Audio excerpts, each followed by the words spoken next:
오늘 우리가 합독하신 말씀을 가지고 복음의 시작이라는 주제로 하나님의 말씀을 나누도록 하겠습니다. 성도는 복음의 열매를 이루기 위해서 또 사전에 준비할 일도 있다. 오늘 말씀입니다. 예수님께서 본격적으로 복음을 전하기 전에 세례를 받으시고 성령의 음성을 들으시고 준비한 것이. 그러니까 우리가 인간적으로 세상에 늘 우리가 이게 준비가 돼야 되고 때를 잘 만나야 돼요. 준비만 돼 있어도 때를 안 맞으면 아무 소용이 없습니다. 때가 딱 왔는데 준비가 안 되면 안 되잖아요. 예를 들어서 요즘 막 붐이 일었는데 증권붐. 이게 때는 왔는데 돈이 없으면 못 하잖아. 돈이 있어야 때를 맞춰서. 또 그저께 TV 보니까 요즘 주부들이 상대적 박탈감에 이 증권을 이렇게 들어가다가 사기를 당한 사람이 부지기수더라. 사기가 여하간 4천만 원 띄는 사람, 8천만 원 띄는 사람, 그 돈, 그러니까 조금 딱 생각하면 이상하면 빠져야 되는데, 사람이라는 것은 누구나 마찬가지입니다. 노름판이나 어디나 본전세는 나는 그거 준다고 돈 입금하라니까 계속 입금하다가 가짜 주식이라든가 이런 게 있잖아요. 누구는 얼마 벌었다니까. 그래서 아주 그냥 피명이 든 주부들을 엊그제 그러니까 우연히 보면서 야, 심각합니다. 이게 나무 돈 먹기가 쉽지 않습니다.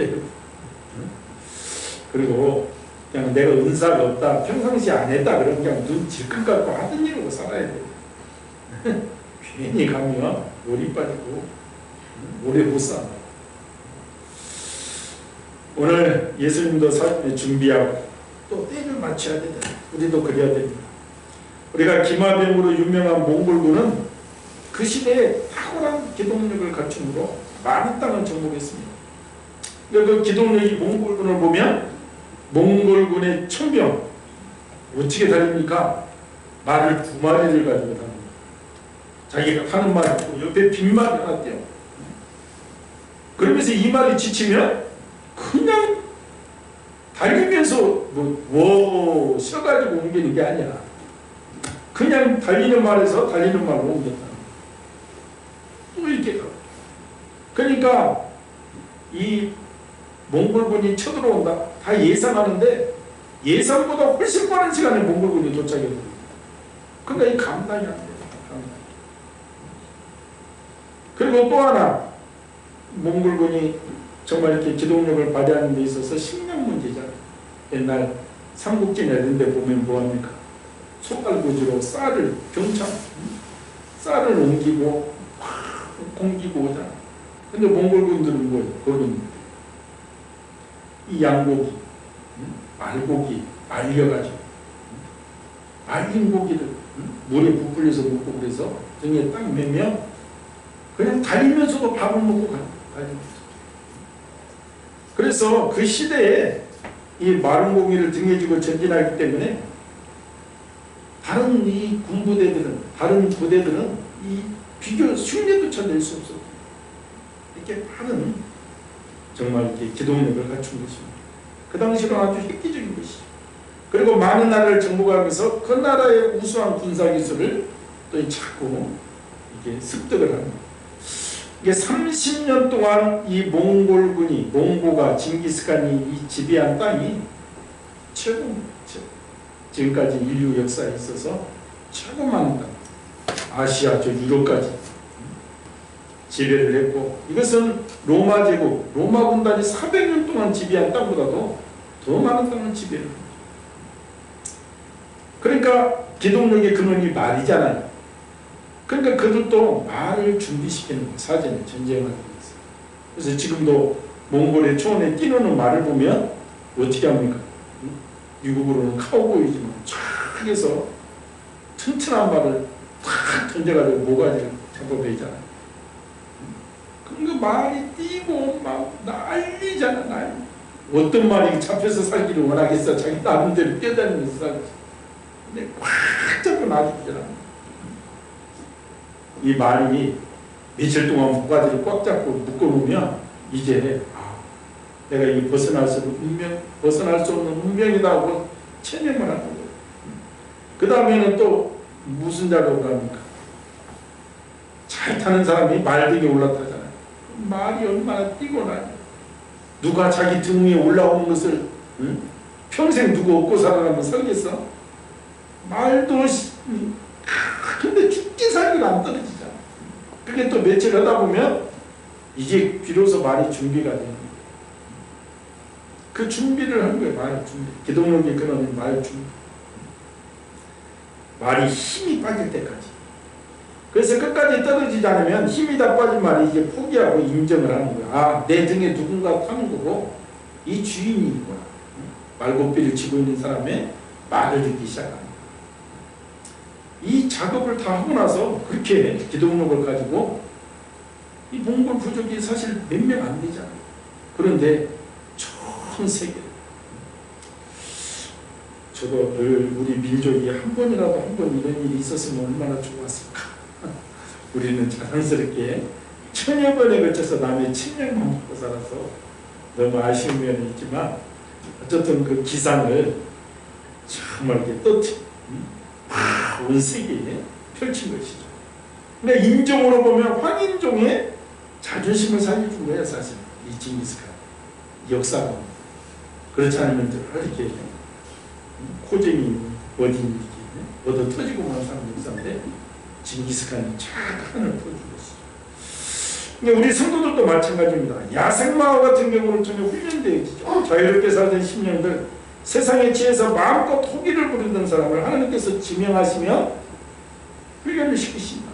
쓰러뜨려서 훈련을 시킨 사람도 있고 아주 가죽까지 홀딱 벗겨서 훈련시킨 사람도 있고 그 성향에 맞게 훈련을 시키죠. 바로 하나님의 사람이라는 것입니다. 사회 속에서, 가정 속에서, 내 인생에서 그래서 어떤 경우에도 주님을 인정하게끔 하나님이 만드는 것입니다. 제멋대로 처음부터 곱게 끌려서 온 사람이 있지만은 별로 없습니다. 하나님께서 잡아서 넘어뜨려서 훈련을 시켜서 어떤 경우에도 이 말처럼 주인을 인정하게끔 하나님이 만드는 것입니다. 말처럼 힘을 빼는 것이고 내 힘으로는 도저히 할 수 없는 일을 하나님께서 만드시는 것입니다. 그리고 이제 말씀과 기도를 통해서 훈련된 자를 주님께서 타시고 일을 하십니다. 사람에게는 누구에게나 야생마와 같은 정욕과 욕심이 있습니다. 근데 이 정욕을 제멋대로 방치하면 그 사람은 잘못된 확률이구나. 아까 주부도 요즘 해서 겨우 8천만 원 1억 이 전 재산인데 그거 그냥 돈 준다는 말에 거기에 지금 막 맞아 욕심. 그래서 훈련을 통해서 거듭나야 주님의 일을 우리도 감당할 수 있습니다. 아무리 힘센 소와 말도 멍에를 메우면 꼼짝 못하고 사람이 시키는 대로 합니다. 이처럼 기독교는 야생마에게 멍에를 씌우고 훈련시킬 것을 말합니다. 그래서 마태복음 11장 29절에 나는 마음이 온유하고 겸손하니 나의 멍에를 메고 내게 배우라. 그러면 너희 마음이 힘을 얻으리라. 우리에게 있는 늘 우리가 추구하는 저 세상, 권력, 명예, 정욕 거기에 예수의 멍에를 씌울 때 우리가 복음의 일꾼이 되고 우리가 장수할 수 있고 우리가 마음이 늘 낮아질 수가 있는 거예요. 예수님을 대입시키는 세상에만 가면 우리 마음이 낮아질 수가 없죠. 그리고 오직 주님을 위해서 우리가 일을 할 수가 있는 것입니다. 우리 어깨 위에 멍이란 얼핏 생각하면 무거운 짐이 됩니다. 그러나 멍에를 매야 일을 할 수가 있습니다. 우리가 주님의 멍에를 맬 때 사명을 감당할 수 있습니다. 소가 멍에를 매는 과정도 말 훈련과 비슷해. 제 시골에서 보잖아요. 소마지 사오면 얼마 있다가 당나무 삐쭈거리 깎아가지고 된장 묻혀서 코를 잡아내서 코를 끼워놓고 콧줄에 해놓으면 며칠 동안은 퉁퉁 부어가지고 일할 때 되면 뭐예요? 정말 힘이 빠질 때까지 저기 모래사장이 있으면 모래사장 하루 이틀 다 훈련되면 이제 일하 자라 이제 딱 말해주는 그런 마음이에요. 어떤 소가 스스로 멍에를 매려고 하는 소가 어디 있냐 이 말. 코를 뜯고 훈련을 시키면 그 사명을 감당합니다. 밭을 가고 논을 갈아서 곡식을 심을 수 있는 그 고랑을 만들죠. 오늘 마가복음 1장 1절은 오늘 본문의 제목이 나옵니다. 하나님의 아들 예수 그리스도의 그리스도의 복음의 시작. 성육신하시고 이 땅에 오신 지 30년, 이제 때가 돼서 복음을 증거할 때라는 것입니다. 전도의 멍에를 맬 시기가 되었다는, 이 예수님은 바로 하나님의 아들이신데, 우리가 1절 이후에 보면 세례요한이 세례를 받고 있잖아요. 많은 사람들이 세례를 받는, 내 뒤에 오시는 분은 너희에게 성령으로 세례를 주시겠다고 선포하고 있습니다. 이럴 때 예수님이 요한에게 세례를 받으려고 나오고 계십니다. 예수님도 복음을 증거하기 전에 이 세례를 받으시고 성육신 하셨어요. 하실 일이 있었다는 것입니다. 먼저는 세례를 받으시는 일이고, 둘째는 성령의 인도를 받으시는 이 일 후에 복음 증거를 하신 것입니다. 하나님의 나라가 가까이 왔으니 회개하고 복음을 믿으라고 선포하고 있습니다. 우리가 사명이라는 설교에서 우리는 사명자라고 했습니다. 복음을 증거하는 사명자. 이 사명을 위해서 죽을 수 있어야 사명이지. 생각 속에서만 그치면 많은 생각 속에 하나밖에 안 됩니다. 우리는 오늘 예수님이 복음 전파하기 시작 전에 행한 일을 돌이켜보면서 다시 한번 그 의미를 정리하고 주님의 일, 복음 전하는 일을 우리도 잘 감당해야 될 줄 믿습니다.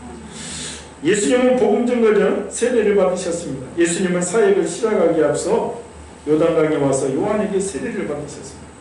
마태복음을 보면 좀 더 자세하게 언급하고 있습니다. 예수님이 요한에게 세례를 요청하자 요한이 말도 안 된다. 내가 당신에게 받아야 할 터인데 이게 무슨 소리냐.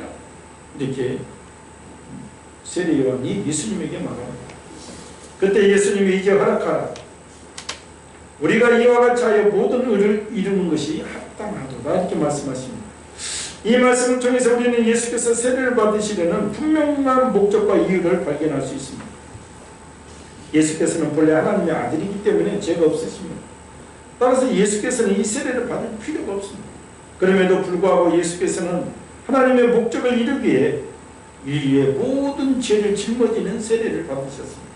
쉽게 설명을 하면 예수님은 세례를 받으심으로 인류의 모든 죄를 짊어지신 것입니다. 이경의 성도들의 세례와 다른 것입니다.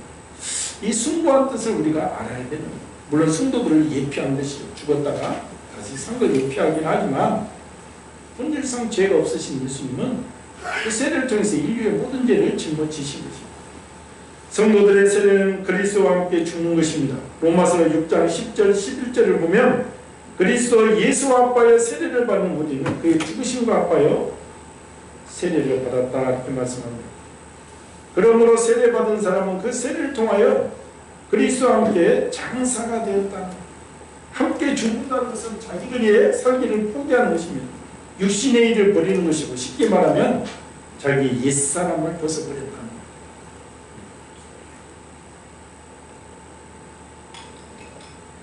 그래서 우리는 세례를 통하여 죄사함을 받고 의롭다함을 얻었습니다.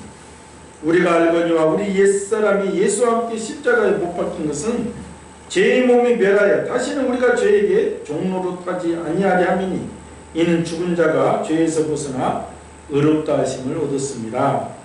주님께서 십자가에 달려 죽으시면 우리 죄를 멸하기 위함이었습니다. 세례는 바로 그 은총을 받는 거예요. 우리가 침례를 하잖아요. 내가 죽어지고 물속에 들어가서 죽어지고 다시 나옴으로 다시 새 생명으로, 그 사이에 내 죄가 예수님께 전가가 되는 것이죠. 그러므로 우리는 세례를 통하여 옛사람이 죽음으로써 죄의 종이 아니라 의롭다 하심을 입은 거룩한 백성으로 좀 태어난 것입니다. 우리는 세례를 받음으로 아버지의 영광으로 말미암아 그리스도를 죽은 자 가운데서 살리심과 같이 우리도 또한 새 생명 가운데 행하게 된 것입니다. 세례를 받는 것은 새 생명 가운데 행하겠다는 약속과 결단의 표시이고 성도의 의무를 다하겠다는 이 표시입니다. 그래서 물에 잠겼다가 나오는 것은 죽음에서 나와 생명의 길로 나간다는 것을 의미합니다. 그러므로 세례는 단순한 의식이 아니라 그리스도 안에서 새 생명을 얻는 거룩한 예식인 것이죠. 그러므로 세례를 받은 사람은 머리인 주님의 지체들입니다. 바울 사도는 만일 우리가 그리스도와 함께 죽었으면 또한 그와 함께 설 줄 믿느니 이와 같이 너희도 너희 자신을 죄에 대하여 죽은 자요 그리스도 예수 안에서 하나님에 대하여 산 자로 여길지어다.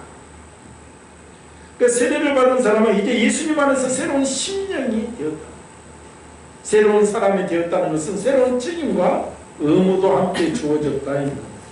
열심히 세상에 살면서 똑같이 옛날에는 먹고 살기 위해서만 살았는데 이제는 다른 사람에게 새 생명을 전해줄 의무가 있다. 복음을 증거하기 전에 성도의 기본 신앙과 자세가 바로 새로운 심령이 되었다는 것입니다. 이제부터 예수님의 지상명령을 수행하는 전도자의 삶이 필요합니다. 우리가 다 잊어버려서 그러지. 우리가 침례받은 그 사명만 기억해도 우리가 내가 성도에서 또 예수님과의 관계에서 절대 불가분의 관계가 이미 설정이 되어 있는 것입니다. 그래서 세례받은 우리는 하나님의 인도함을, 성령의 인도함을 받으며 살아야 됩니다. 예수님께서 요단강에서 세례를 받으시고 물에서 올라오실 때 하늘이 열리며 성령께서 비둘기같이 내려와 예수님에게 임했다 이 말입니다. 이것은 예수님이 메시아로서 기름 부음 받았음을 말하고 있습니다. 그리고 성령의 인도를 받았다는 것을 의미합니다. 예수님은 성육신 하셔서 인간의 몸을 입고 오셨습니다. 인간의 연약한 육신을 입고 있기에 성령의 인도하심이 필요한 것이죠. 물론 예수님은 우리와 다르십니다. 그는 철두철미하게 하나님의 말씀에 순종하는 삶을 살았습니다. 빌립이 하나님을 보여달라고 하자 내 안에 아버지가 가. 아버지는 내 안에 계신 것을 내가 믿지 않느냐. 나를 본 것이 곧 아버지를 본 것이다. 그렇게 예수님은 우리하고 틀려서 말씀에 철두철미하게 순종하죠. 이 말씀을 하시는 내가 떠나면 내 영을 보낼 성령 그가 너희에게 모든 것을 가르친다. 오늘 예수님의 세례 후에 성령이 임한 것은 오늘날 우리 성도들의 삶의 예표가 되는 것입니다. 예수님이 이 땅에 안 계실 때 성도들은 반드시 성령의 인도를 받아야 우리가 승리할 수가 있습니다. 하나님의 영. 왜 갈수록 이 점쟁이들 막 TV고 이게 본격적으로 막 궁합이 안 맞네 뭐 이런 것이 있어집니까? 그러니까 하나님의 영의 존재를 우리가 느끼지 못하기 때문에 그래서 우리가 늘 기도해야 됩니다. 성령님 오늘도 인도하시고 하나님 말씀해 주시고 하나님의 영을 받은 사람입니다. 기독교의 독특한 구조는 바로 성령의 인도를 받아 사는 삶이라 말할 수 있습니다. 그러니까 다른 종교하고 틀리는 거예요. 내가 이렇게 수행하고 들어가고 이런 게 아니고 우리는 하나님의 영을 받아서 하나님의 인도함을 받아 사는 것이에요. 그게 깨달아지지 않으면 그래서 몸부림쳐야 되는 거예요. 말씀과 기도를 통해서 오늘도 주님 임하여 주시옵소서. 그래서 그게 성령이 임해야 내가 하나님의 자녀인 것을 분명하게 인정을 하는 것입니다. 자녀가 그 아비를 아버지라고 부르듯 하나님을 아버지라고 부르는 것은 바로 성령의 인도하심입니다. 이 험한 세상에 실족하지 않고 설 수 있는 길은 온전하게 성령님이 나를 주관해 주실 때 승리하는 내 자신을 아끼는 것이죠. 우리가 허물과 실수로 넘어지고 쓰러져도 하나님은 우리를 일으켜주시고 범죄했음에도 회개하고 주님 앞에 나올 수 있도록 성령의 도우심을 받고 있습니다. 우리 성도들은 예수 그리스도의 십자가 고난을 통하여 이것을 믿음으로 하나님의 자녀로 거듭난 것입니다. 이것은 말로 표현할 수 없는 큰 영광입니다. 하나님의 자녀는 또한 상속자다. 상속자는 영광도 함께 받지만 고난도 함께 받아야 된다고 말합니다. 이 고난은 예수님의 부탁하신 일을 감당할 때 주어지는 것. 따라서 진실된 성도는 성령의 인도하심을 따라 고난을 피하지 않고 오히려 즐거워해야 된다 이 말입니다.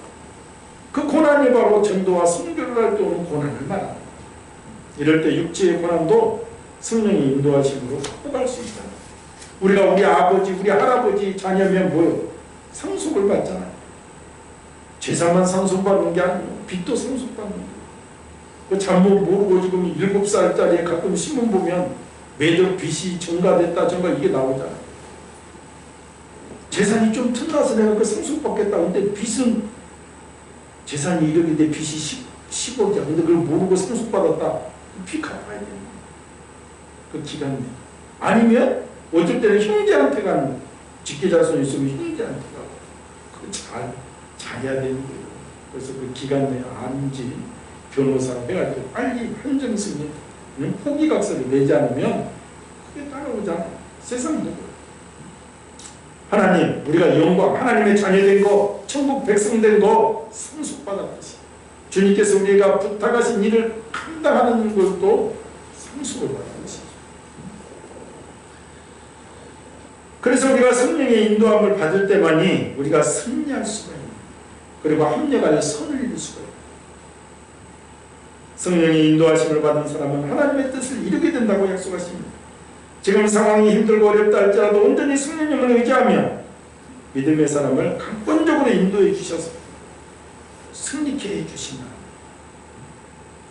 죄가 있는 사람은 성령의 인도함을 받은 자는 정죄함이 없게 붙잡아 주시고, 우리는 성령에 붙들린 자 되어 선한 싸움에, 즉 복음 증거에 승리해야 한다 이 말입니다. 그런데 이 성령의 의지함, 의탁함이 많이 없어지니까 이 토조 박사는 이렇게 있습니다. 오늘날 교회에서 성령님이 떠나신다면 우리들이 하는 일은 95%가 그대로 진행될 것이다. 그러나 초대교회에 성령님께서 안 계셨다면 95% 일이 중지되었을 것이다. 무엇을 의미합니까? 그만큼 인본주의가 교회에 많이 들어왔다면, 말로는 성령님을 의지한다 하면서 성령을 의지하지 않고 인간의 감정, 세상의 방식이 교회에 많이 들어왔다. 오늘날 많은 교회가 성령의 전략을 이혼회로 대치시키고 성령의 능력 앞에 인간의 생각을 내걸고 있습니다. 교회의 여러 회의와 모임은 흔히 정중한 기도를 시작하여 경건한 축도나 주기도문으로 끝맺습니다. 그런데 중간에 일어나는 일을 보면 오직 인간의 생각대로만 세우고 세운 계획을 하나님께 말씀드리고 축복해달라고 기도한다는 겁니다. 우리는 성령님보다 앞서가서는 아무 일도 되지 않습니다. 온전히 성령님 의지하고 성령님 온전히 따라야 됩니다. 성령의 인도하신 대로 따를 때 교회는 진정한 하나님의 역사를 경험하게 된다 이 말이죠. 하나님은 우리 교회를 잘하시고 우리 성도들을 잘하십니다. 인생의 진정한 내비게이션, 성령님의 인도를 받는 것이 이 땅에서 삶을 승리할 수가 있는, 우리가 주님께서 부탁하신 그 사명도 감당할 수가 있습니다. 그렇지 않으면 안 됩니다. 그래서 오늘 예수님은 세례를 받은 새 생명과 성령의 인도하심을 받을 때 주님께서 때를 따라 열매를 맺게 해주신다는 거예요. 우리 성도들이 우리가 복음을 증거할 때 새 생명 얻은 그 기쁨, 다른 사람에게 새 생명을 전해준다는 그 사명, 그리고 온전히 성령님을 의지할 때 우리도 때에 따라 하나님께서 그 영혼을 바꿔주시고, 그릇도 준비가 돼야지. 준비가 안 되면 안 된다 이 말이죠. 그러니까 세상 사람들은 운을 잘 타고나야 된다. 운을 얘기하는, 운이 있어야 성공한다는 말입니다. 그래서 사주팔자를 따지죠.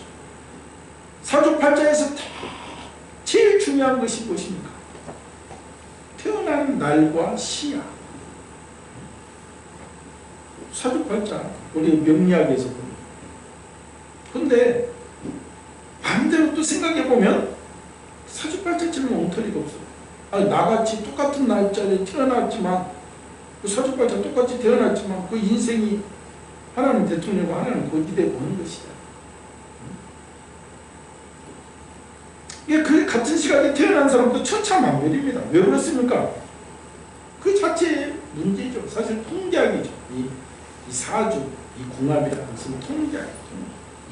이렇게 한 사람이 이렇게 잘 되었다. 그래서 뭐 화생, 목 해가지고 서로 상극이 있고 뭐가 있는데, 사람이 살다 보면 좀 살아보면 저 사람 말 한마디 나오는 거 보면 저 사람하고는 말을 조심해야겠구나. 금방 아는 것이지. 그 사주팔자를 특성에 따라서 삶의 환경에 따라서 틀리잖아요. 습성이. 그걸 모르면, 그래서 뭐 MBTI를 보고 뭘 보고 심리상담 자기 기질검사를 하고 그러잖아. 그러나 인생을 잘 살면 50, 60이 되면, 우리가 50을 지천명이다, 하늘의 병을 따르는, 그 인생을 살면 사람을 이해할 수 있는 거죠. 그래서 할아버지들, 할머니들이 손자, 손녀들을 잘 보고 이해해 주는 것이, 인생을 살아보니까 내 힘대로 안 되더라 이 말이지. 그러니까 손자, 손녀를 잘 이해하는 거예요. 아버지는 뭐야, 막 하고 이렇게 해라고. 처음 아이 나서 이게 시행착오가 있는 것이고, 사람의 생명의 주관자가 하나님이기에 그렇습니다. 성경에 보면 성도를 그릇에 비유하는, 큰 그릇, 적은 그릇, 깨끗한 그릇. 주님께서는 우리에게 큰 그릇이 되어라. 큰 인물들이 되어 충대한 인물이 되어 적은 것보다는 큰 그릇이 되어야 하나님의 일을 크게 감당한다. 너희들이 큰 그릇 되어라 말씀하십니다. 그러나 쓰실 때 기준은 큰 그릇 적은 그릇이 아니라 깨끗한 그릇을 쓰신다 이렇게 얘기해요. 그래서 금으로 만든 그릇이라도 거기에 늘 제가 말하잖아요. 꾸중물과 같이 거기다가 밥 말아주면 누가 먹겠냐. 나무 그릇이라도 깨끗한 그릇에 담아줘야 되는 것이죠. 시중에서 값싼 나무 그릇에도 깨끗한 그릇을 쓰십니다. 하나님 보시기에 인간들은 다 거기서 거기. 그래서 나온 말이 독인, 객인이라는 말을 쓰잖아요. 그러니까 강하게 발음하면 우리가 뭐라고 합니까? 아유 인생은 도찐 게 찐이요. 그러니까 그게 발음을 세게 해서 그러지 원래는 독인, 객인이야. 우리 교회에서 우리 연말에 윷놀이 많이 하잖아. 윷놀이에서 나온 말. 도로 말을 잡는 것이나 개로 말을 잡는 것은 큰 차이가 없다는 거예요. 거기서 거기라는 거예요. 인생이 지금 대통령이나 장관이나 무슨 뭐 판사나 요즘 하는 것 보면 우리나 별반 다른 것이 없어. 인생은 그래서 인생은 독인 객인이라는 거예요. 그잖아. 개도 잘 나오고 도도 잘 나오고 그걸로 뭐 상대 말 잡는 거기서 거기죠. 즉 조금 낮고 보단 차이는 있으나 인간은 본질적으로 서로 비교해 볼 필요가 없는 거기서 거기다. 물론 금수저 부모를 잘 만난 사람은 좀 이득을 보죠. 그러나 본질적으로 차이는 없는 유일하게 하나님께서 인정해 주신 인간 그들은 예수님을 믿는 사람들을 의로 여겨 주시겠다 이 말.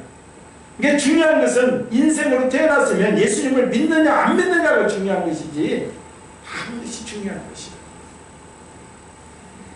바로 세례를 통해서 죄사함을 받고 성령의 인도함을 받은 사람을 말합니다. 이 사람들이 바로 그릇이 준비된 사람. 이런 사람들을 하나님께서 때를 따라 쓰시겠다. 모든 만사에다 때가 있다고 하나님은 말씀하십니다.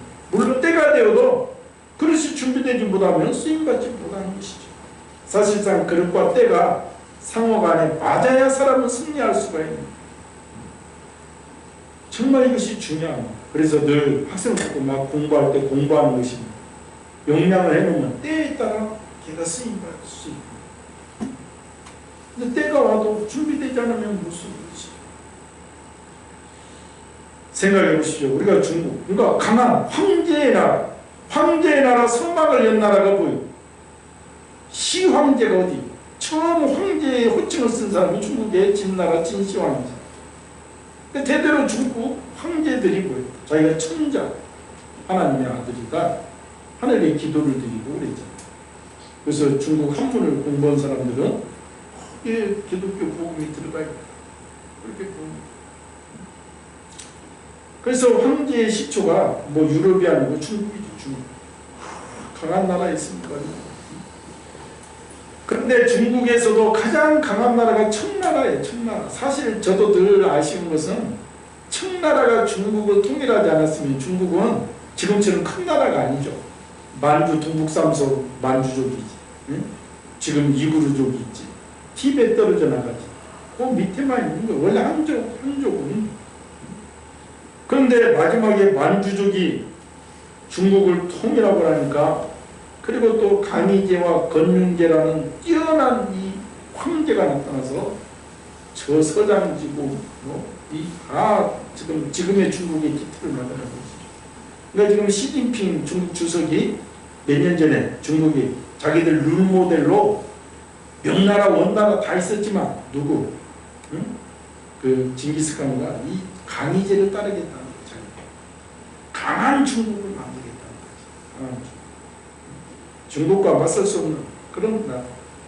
그 자기들이 따르는 것이 청나라 황제 강희제를 따르겠다는 거예요. 이 청나라 황제의 권한은 실로 막강합니다. 이 땅에서 누구와 비교할 수 있겠습니까? 그러나 황제라고 때를 잘못 태어나면 아무것도 아니야. 마지막 황제 푸이를 알잖아. 푸이. 얼마나 불행합니까? 푸이라는 영화를 보면 알지만 2살 때 황제에 오릅니다.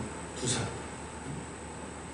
그러니까 그냥 신하들 야 너 네 빵을 쳐라 그러면 막 내시들이 죽을 줄 빵을 치고 막 너 이렇게 해라 그러면 하고 막 어렸을 때가 그러니까 신하들을 보면서 자신의 한마디에 막 벌벌 떠는 거지 사람들이. 그러니까 4-5살 이럴 때 막 와 이것들 봐 보고 돌리고 그렇게 홍제가 크다. 그러나 중국이 이제 망해요. 나중에는 공산화가 되어서 중국 공산당이 인간 재교육을 시키자. 세수도 할 줄도 모르고 뭣도 할 줄도 모르고 한국에 재교육을 시키는 거예요. 그래서 나중에는 뭐예요? 정원수, 정원감 그 관리용 그 상을 그러니까 말년에는 평범한 시민이 아닌 괴로운 신분으로 생을 마감하죠. 무엇을 말합니까? 청나라 황제로 태어난 것이 중요한 것이 아니라 때를 그것도 잘 타고나야 돼요. 그렇지 않으면 안 하는 거예요. 요즘 젊은이들이 우리나라도 때를 잘 정말 지금은 이 젊은이들이 야망과 꿈만 있으면 뭐든지 할 수 있는 이 시대야. 이 코리아는 이 대한민국의 이 이상 잘 타고난 거죠. 그러나 6.25 전쟁 때 태어난 사람은 좀 권병래 원사님 안 나오지만 우리 그 아들 김창기 선도님 같이 나오잖아요. 지금 96세인가? 그 70 넘은 아들을 가지고 천히 쳐다보시잖아요. 그 이유가 뭐야? 6.25 전쟁 때 나가지고 못 먹였다는 거예요, 저 아들을. 응? 그것이 엄마로서 나니. 아니 50년도에 태어난 우리 그 세대 지금 70 그 세대들 뭐야? 낙동강 이남에서 태어난 사람 부잣집이라고 혜택 받았지. 위에서 태어난 사람들은 개고생한 거 아니야. 때의 중요성을 말합니다. 인간은 다 거기서 겁니다. 내가 잘나서 사업을 잘하고 운영을 잘한 것 같아도 그렇지 않습니다. 나의 노력이 5%라면 나머지 95%가 다른 사람과 환경이 맞춰주기 때문에 됩니다. 그래서 우리가 감사의 고백을 드리는 것이죠. 오늘 우리는 예수님이 복음을 전하기 전에 세례를 받으신 것과 하늘의 음성 그리고 때가 되었으니 이제 복음을 전파하고 있는 이 장면 말씀을 보았습니다. 죄 없으신 예수님은 세례를 받으심으로 우리 죄를 짊어지시고 우리는 세례를 통해서 죄사함을 받고 새 생명을 얻는 자들입니다. 이 새 생명을 전해야 됩니다. 이 새 생명을 전해야 되는데 성령의 인도하심을 따라 살아갈 때 올바로 전할 수가 있다는 것입니다. 또 말씀과 기도를 통해서 하나님의 때를 분별해야 저 사람이 지금 어떤 상황을 봐서 때를 맞게 복음도 증거해야 된다. 이 두 가지가 준비되어질 때 전도자를 힘차게 전진할 때 주님께서 우리를 쓰시는 것입니다. 이 교회를 쓰실 줄 믿습니다. 하나님의 아들 복음의 시작이라 이 말씀을 우리 가슴에 담고 담대하게 복음을 증거하는 복된 신명이 되는 우리 성도들이 되어야 될 줄 믿습니다. 내가 여기 있사오니 날 써주시옵소서. 담대하게 고백할 수 있는 것은 내가 준비가 되어야 된다. 그럴 때 주님께서 역사가 임하십니다. 오늘 주님도 실제로 우리에게 그 모고해 주십니다. 그래서 우리도 나의 새 생명을 정말 이 주변에 내 이웃에게 증거하는 내가 되겠지. 내 생각이 아닌 오직 성령의 인도함을 따라 이 일을 정말 감당하는 내가 되게 주시옵소서. 우리 주의 삼창하고 기도합니다. 주여 주여 주여 만군의 여호와 하나님 아버지 은혜를 감사합니다.